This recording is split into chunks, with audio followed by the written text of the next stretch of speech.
This is just a quick rant for you. Have you ever come across the guy that's like, "Oh, I don't need to train. I'll just buy a gun." Um, Look, carrying a gun, carrying a knife, like being armed is fantastic. It, I am absolutely, unequivocally, pro 2A, unapologetically, like, look, I'm pro recreational nukes. So the point is that I am not against you owning and carrying a gun. I do expect you to be responsible with it. I expect you not to behave in a way that's going to make it bad for the rest of us. Um, Certainly expect you not to go and do criminally violent things with it. Um, but for self-defense and for combating tyranny and um, of course for hunting and sport, it's all perfectly fine and above board. So that being the case, my problem with the guy that says, well, I don't need to train, I'm just going to buy a gun, is he's making a completely false equivocation or even a false sense of superiority there. Is it true that a firearm or any other weapon is going to be a more potent tool against somebody than fist fighting? Well, yes. However, is it always the appropriate choice? The answer is no, it's not always the appropriate choice. And number two, and this is the bigger one, you aren't always going to be armed. Even if you're the guy that carries your weapon with you everywhere, you're not always going to be armed. And you need to have the skills to get to your weapon if that is the right call to be made. And that means certain athleticism, and that means hand-to-hand skills that will get you there. I've trained with a lot of guys who were in the military or were formerly in the military, guys who were cops, guys who have been security and bouncers, prison guard, I think in one case. Um, Definitely trained with guys who were private contractors. And you know what they all had in common? Training. And that's the biggest side of this. If you are going to carry a weapon, you have to train.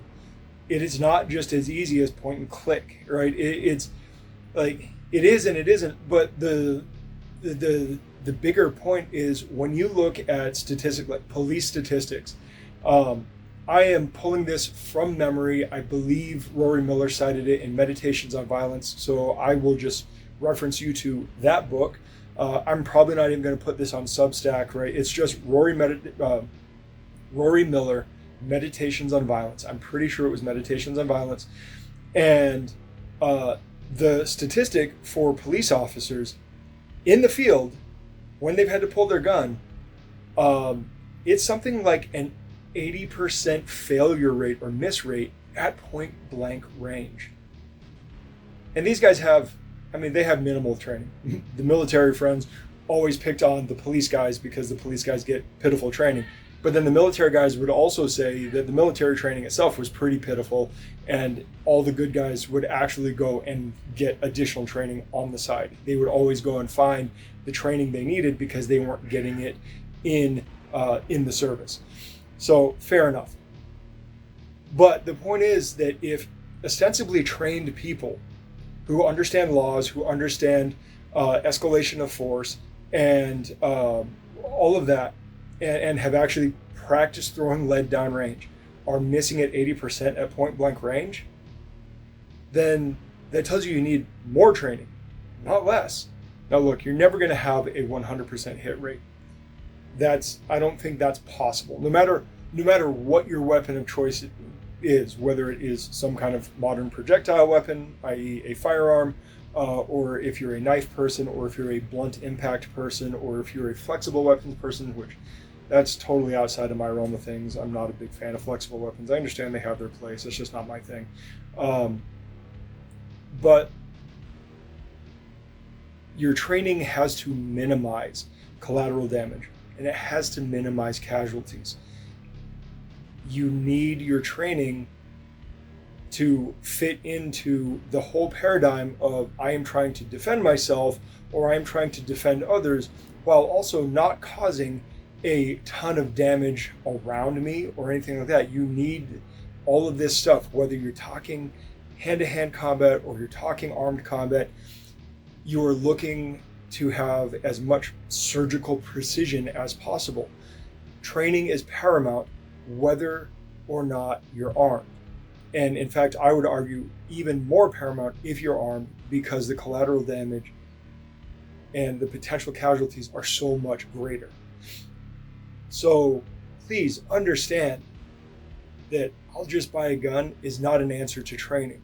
It may change the training you do, but it is not a substitute for training. And every one of these people that says, oh, I'll just buy a gun, are missing the entire point. They're missing the entire point.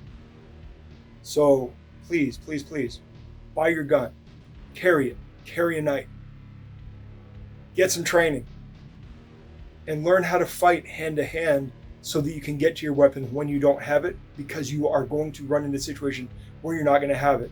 And this is just like one of those immutable laws of nature, that the moment that you need something is going to be the moment that you don't have it at hand.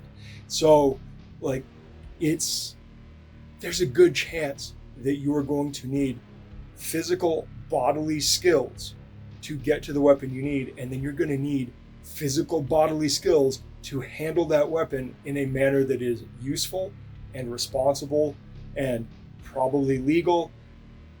Legal is a whole different category. And you want to talk about legality, look up more Rory Miller, look up Mark McYoung, Lauren Christensen, look at the guys that they recommend. Because legal is a whole thing. Law of Self-Defense is a pretty good book. That's written by a self-defense lawyer, Andrew Branca. So like look up that stuff for sure if you want to deal with the legal side of stuff. But if you're just dealing with the physical skill side of it, you've got to get the training, and get the training from people who actually know what they're doing. People who've been through training themselves. It is a really, really, really, really important thing that training happens if you are considering anything in the realm of self-defense or combat. So please, please, please get some training. I will talk to you guys later. Good journey.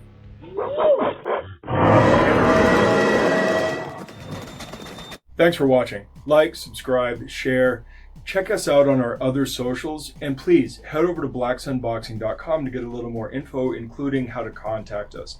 Furthermore, if you are in the Phoenix area, please feel free to stop in, say hi, join in for a class, whatever. Also, if you ever see us cite sources or just for additional content, please check out our Substack. That is where we put all of the sources we use in our videos and is a major part of this.